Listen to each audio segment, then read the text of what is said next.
Praise the Lord. இந்த காலவெளியில கர்த்தரை ஆராதிப்போம். நம் மத்தியிலே வாசம் பண்ணுகிற கர்த்தர் இருதயத்தை உயர்த்தி, இதோ மனிதர்கள் மத்தியில் வாசம் செய்பவரே, எங்கள் நடுவிலே வசித்திட விரும்பிடும் தெய்வமே. இதோ மனிதர்கள் மத்தியில் வாசம் செய்பவரே, எங்கள் நடுவிலே வசித்திட விரும்பிடும் தெய்வமே. உமக்கு சிங்காசனம் அமைத்திட உம்மை துதிக்கிறோம் இயேசுவே. பரிசுத்த அலங்காரத்துடனே உம்மை தொழுகிறோம் இயேசுவே. உமக்கு சிங்காசனம் அமைத்திட உம்மை துதிக்கிறோம் இயேசுவே. பரிசுத்த அலங்காரத்துடனே உம்மை தொழுகிறோம் இயேசுவே. எங்கள் மத்தியில் உலாவிடும் எங்களோடென்றும் வாசம் செய்யும். எங்கள் மத்தியில் உலாவிடும் எங்களோடென்றும் வாசம் செய்யும். இயேசுவே, எங்கள் மத்தியில வாசம் செய்யும். எங்க இருதயத்துல கீழ்ப்படியாத தனம், அவிசுவாசம் இதெல்லாம் நீக்கிட்டு நீர் எங்க இருதயத்துல தங்கும்படி நாங்கள் விரும்புகிறோம். வந்து தங்கும். இதோ மனிதர்கள் மத்தியில் வாசம் செய்பவரே, எங்கள் நடுவிலே வசித்திட விரும்பிடும் தெய்வமே. மனிதர்கள் மத்தியில் வாசம் செய்பவரே, எங்கள் நடுவிலே வசித்திட விரும்பிடும் தெய்வமே. உமக்கு சிங்காசனம் அமைத்திட உம்மை துதிக்கிறோம் இயேசுவே. பரிசுத்த அலங்காரத்துடனே உம்மை தொழுகிறோம் இயேசுவே. தெய்வமே, நீர் எங்கள் உள்ளத்துல வந்து தங்குங்கப்பா. இவ்வளவு நாள் என் உள்ளத்துல பெருமைக்கும் கீழ்ப்படியாத தனத்துக்கும் அகம்பாங்கங்களுக்கும் பலவிதமான இச்சையான காரியங்களுக்கு சிங்காசனம் போட்டு வைத்திருந்தேன். ஆனா இனி உமக்கு சிங்காசனத்தை போடுகிறேன். நீர் வாரும், என்னோடு தங்கும், என்னோடு தங்கும் அப்பா. நீ எங்களோடு கூட தங்கணும் விரும்புகிற கர்த்தர் அல்லவா? நீர் இருந்தால் போதும், என் சூழ்நிலை மாறும். இன்றைக்கு இந்த காலவெளியில எங்களுடைய சூழ்நிலைகள் மாற வேண்டும் என்று சொன்னார். நீர் வந்து தங்க வேண்டும். எஸ் லார்ட், நீர் வந்து தங்கும். பெரிய காரியங்களை நீர் செய்வீராக. எங்களை அர்ப்பணிக்கிறோம் இயேசுவின் நாமத்தினாலே. ஆமென், ஆமென். கர்த்தர் பெரிய காரியங்களை செய்வார். தேவ மக்களே, இன்னைக்கு விசேஷமாக வேதத்திலிருந்து கடவுளுடைய வேத வார்த்தையை ஆதாரமாக எடுப்போம். Deuteronomy chapter 33 verse 29. உபாகமும் 33 அத்தியாயம் 29 இவ்விதமாக வருகிறது. இஸ்ரவேலே, நீ பாக்கியவான், ஓ ஷல்லா பாத்திகாரா. Thank you Jesus. கர்த்தரால் ரட்சிக்கப்பட்ட ஜனமே, உனக்கு ஒப்பானவன் யார்?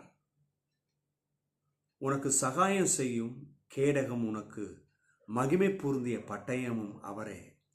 உன் சத்துருக்கள் உனக்கு இச்சகம் பேசி அடங்குவார்கள், அவர்கள் மேடுகளை மிதிப்பாய் என்று சொன்னேன். ஹல்லேலூயா, ஆமென். இந்த வசனத்திலிருந்து இன்னைக்கு ரெண்டு காரியத்தை பார்க்க போறோம்.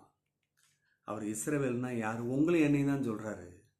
நீ பாக்கியவான், நீ கர்த்தரால் ஆசீர்வதிக்கப்பட்ட ஜனம். ஆனால் இன்னைக்கு பலவிதமான போராட்டம், பஞ்சம், நெருக்கம், வியாதி, இடுக்கண், இதெல்லாவற்றிலும் நம்மை சூழ்ந்திருக்கு. ஆனால் கர்த்தர் சொல்றாரு, நீ பாக்கியவான். எத்தனை பேர் உங்களை உலகம் எந்த சூழ்நிலையில் வச்சிருக்குன்னு அதை பார்த்து அதை நம்ப போறீங்களா? இந்த சூழ்நிலை மத்தியிலும் கர்த்தர் உங்களையும் என்னையும் பார்த்து சொல்றாரு, விசுவாசிகளை பார்த்து சொல்றார், நீங்கள் பாக்கியவான்கள். கர்த்தரால் ரட்சிக்கப்பட்ட ஜனம். நம்ம ஏதோ ஒரு மனுஷனால வரலங்க, அவருடைய சொந்த ரத்தத்தில் நம்மளை மீட்டெடுத்தார். கரங்களை தட்டி கர்த்தருக்கு நன்றி செலுத்துவோம். சொல்லிட்டு சொல்றாரு, உங்களுக்கு ஒப்பானவன் யாரு அப்படின்னா இந்த ஜனத்துக்கு நிகராக வேற ஜனம் கிடையாது. கர்த்தரை நம்புறவங்க ஆசீர்வதிக்கப்பட்டவங்க. இதெல்லாம் சொல்லிட்டு ரெண்டு விஷயம் சொல்றாரு. அதுதான், உனக்கு சகாயம் செய்யும் கேடகம். Amen, hallelujah. Shield of thy help. சகாயம் செய்யும் கேடயம். கர்த்தர் நமக்கு சகாயம் செய்கிறாருங்க. அது எப்படின்னா கேடயத்தை போல இருக்கு. அவருடைய உதவி, அவருடைய காருண்யம், அவருடைய தயவு எப்படி இருக்குன்னா ஒரு கேடயம். கேடயம் ஒரு போர் சேவகன் தான் வச்சுருப்பான். அது போரில் அவன் முக்கியமாக பயன்படுத்துவான். அந்த கேடயத்தையும் தூக்கணும், அவன் சத்ருவானவனை தாக்குவதற்கு ஆயுதத்தையும் அடுத்த கரங்களில் வைத்து அவன் முன்னேற வேணும். இப்படி தான் போய் முன்னேறி அந்த பகைவர்களை அழிக்க வேணும். இந்த பிக்சரை கொண்டு வந்து நிறுத்துங்க. இந்த கேடயம் எதுக்குன்னா, இவன் மேலே போடுற ஆயுதங்கள், அம்பு, கத்திகள், இதெல்லாம் அப்படி பாயும் பொழுது இந்த கேடயத்தை வைத்து தடுப்பதற்கு. இது எப்படியோ அதே போல கர்த்தர் நமக்கு என்ன பண்றாராம், இந்த கேடயம் எப்படி தீமையான காரியங்கள் வராதபடி தடுக்கிறாரோ அதே போல நமக்கு சகாயம் செய்கிறாராம். தீமைகள் அந்த சகாயத்துக்குள்ளே வராதபடி, நாசங்கள், மோசங்கள் வராதபடி தடுக்கிறாராம். ரெண்டாவது, மகிமை பொருந்திய பட்டயம். ஆமென். சாதாரண பட்டயம் இல்லை, கர்த்தர் உங்களையும் என்னையும் பாதுகாக்கிறது. மகிமை பொருந்திய பட்டயம். அந்த ஒரு பட்டயம் இருந்தால் போதும், 1000 10,000 பேர் வந்தாலும் சரி, ஒரு விளாசில் அவ்வளோ பேரும் க்ளோஸ். அதான் மகிமை பொருந்திய பட்டயம். ஒவ்வொரு விசுவாசிக்கும் கர்த்தர் இந்த அனுக்கிரகத்தை செய்கிறாரு. இன்னைக்கு உங்களுக்கு செய்கிறாரு. நீங்கள் பயப்படாதீங்க. ஒரு ஸ்டெப் எடுத்து வைக்கும் போது பயப்படாதீங்க. அவர் மகிமை பொருந்திய பட்டயமாக இருக்கிறார். வேதத்திலிருந்து ஒரு நிகழ்வை நான் பகிர்ந்து கொண்டு முடிக்க விரும்புகிறேன். என்னாகமும் 32ஆம் அதிகாரம், அங்கிருந்து ஒரு சம்பவம் வருது. பிலேயோம் தீர்க்கதரிசி. இந்த தீர்க்கதரிசியை இந்த பாலாக் ராஜா கேள்விப்பட்டு அவனுடைய பகுதியில் இந்த இஸ்ரவேல் மக்கள் போய் பானை இறங்கியிருக்கிறாங்க. அவனுக்கு எரிச்சல், என்னடா பழுகி பருகிறான். அவனுக்கு ரொம்ப விஷயம் தெரிஞ்சிருக்கு பாருங்க. ஏன்னா அவன் கோட் பண்ணுறான், ஏதோ ஒரு ஜனம் எகிப்திலிருந்து அங்கேருந்து புறப்பட்டு வந்து இங்கே அப்படியே படர்ந்து விரிந்து இருக்கிறான். அவன் பழுகி பருகிறான். அவனை பட்டயத்தினால எதுனாலையும் மேற்கொள்ள முடியாது, ஏன்னா பலத்திருக்கிறான்.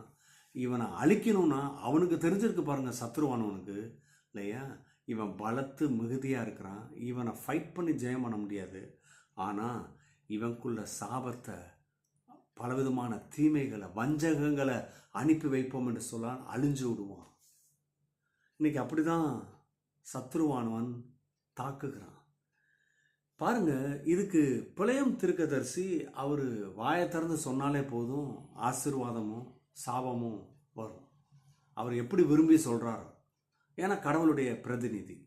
இதை நன்கு அறிஞ்சு ஆட்களை அனுப்பி விடுறான், கூட்டிட்டு வாங்கன்னு கூப்பிடுறாங்க. இந்த பிலேயோம் தீர்க்கதரிசி போக மாட்டாரு, இல்லை நான் வரல. அடுத்த நாள் திரும்பியும் அனுப்புகிறான், போங்க. இன்னும் நிறைய பொண்ணு பொருள் ஆஸ்தி காமிங்க, இதெல்லாம் உனக்கு தான், இன்னும் கொடுப்பாருன்னு சொல்லுங்க. இவ்வளோ மொதல் டைம் வேணான்னு சொன்னவர் ரெண்டாவது டைம் இதை பார்த்தோன்னே சரி இருங்க நைட்டு தங்குங்க காலையில் சொல்கிறேன்றார். கொஞ்சம் ஆசை வந்துருச்சு, வேற ஒன்றும் இல்லை. இந்த 22ஆம் அதிகாரத்தை வாசித்தீங்கன்னா ரொம்ப நல்லா இருக்குது. பிள்ளையம் தீர்க்கதரிசிக்கிட்ட கர்த்தர் கேட்குறாரு, ஆமாப்பா யார் உன்னை பார்க்க வந்திருக்கிறான்னு. கர்த்தருக்கு என்ன தெரியாதா என்ன? நல்லா தெரியும். ஏன் இப்படி கேட்குறாருன்னா அவனை வாயை திறந்து சொல்ல வர்றாரு. அவன் சொல்கிறான், இவன் பாலாக்கு ராஜா, இவன் இந்த மோவாப் தேசத்தை சேர்ந்தவன், இதை வாயிலிருந்து சொல்லணும், சொல்லும் போதாவது யோசிக்கட்டும்னு சொல்லிட்டு தான் கர்த்தர் சொல்கிறாரு யாருப்பா வந்திருக்கிறாருன்னு. கர்த்தருக்கு தெரியாமல்ல, தெரியும். மோவாப் யாரு? அம்மோனியர் மோவாபியர் யாரு? லோத்தினுடைய பிள்ளைகள் மூலம் உருவான ஒரு பெரிய சந்ததி. ஏன் இவங்க கடவுளுடைய ஆசீர்வாதத்தை பெறாமல் போயிட்டாங்கன்னா, கர்த்தர் தான் லோத்தையும் அவனுடைய பிள்ளைகளையும் தப்பு வச்சு வழி உண்டு பண்ணி காமிச்சாரு. இல்லைன்னா இவங்க அந்த இடத்துல நாசமாக போயிருப்பாங்க, ஒன்றும் இல்லாமல் போயிருப்பாங்க. கர்த்தர் வழி காமிச்சாரு, ஆனால் தப்பிக்க மட்டும் செஞ்சுட்டு அடுத்து அவங்க ஜீவனத்துக்கு வாழ்வதற்கு, அவங்க சந்ததி எழுப்புவதற்கு சுயமான ஒரு திட்டத்தை கொண்டு வந்துட்டாங்க. கர்த்தரை நம்பலை. கர்த்தரை நம்பாமல் ஒரு திட்டத்தை கொண்டு வரான்.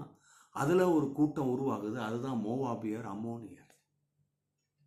இவங்க பாருங்க, கடைசி வரை கர்த்தரை நம்பலை. அதில் ஒரு சிலர் முக்கியமாக இல்லையா, இந்த ரூத்துன்ற அருமையான பெண்மணி கர்த்தரை நம்பி வராங்க, பெருத்த ஆசீர்வாதத்தை பெறுறாங்க. ஆனால் இங்கே இந்த தீர்க்கதரிசிக்கிட்ட கேட்டுறாரு, இவர் டீட்டெயிலாக சொல்கிறாரு, டீட்டெயிலாக தெரிஞ்சிருக்கு. அப்போ டீட்டெயிலாக தெரிஞ்சவங்களுக்கு தெரியாமானா, இவன் கர்த்தரை நம்பாத ஆள், இவன் கடவுளுடைய பிள்ளையை தான் சபிக்க சொல்கிறான். இது எப்படி கர்த்தர் செய்வார்? அவருடைய பிள்ளைகளை எப்படி சபிப்பார்?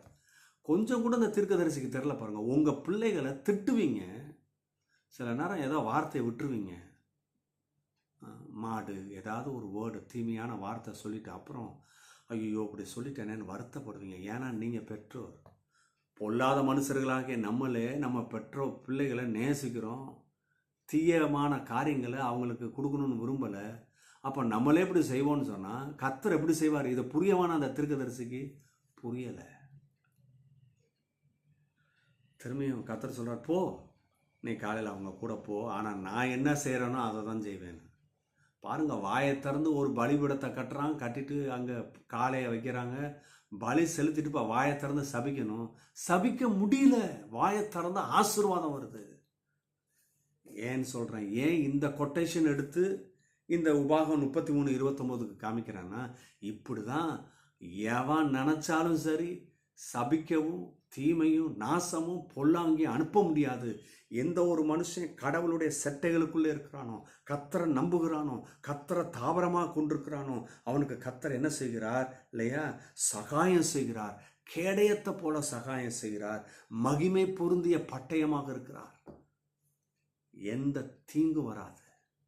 அன்னைக்கு உங்களை பார்த்து சொல்கிறேன், கர்த்தர் உங்களுக்கு சகாயம் செய்கிறார். கேடயத்தை போல சகாயம் செய்கிறார். ரெண்டாவது, மகிமை பொருந்திய பட்டயமாக இருக்கிறார். பயப்படாதீங்க, ஜெயம் எடுப்பீங்க.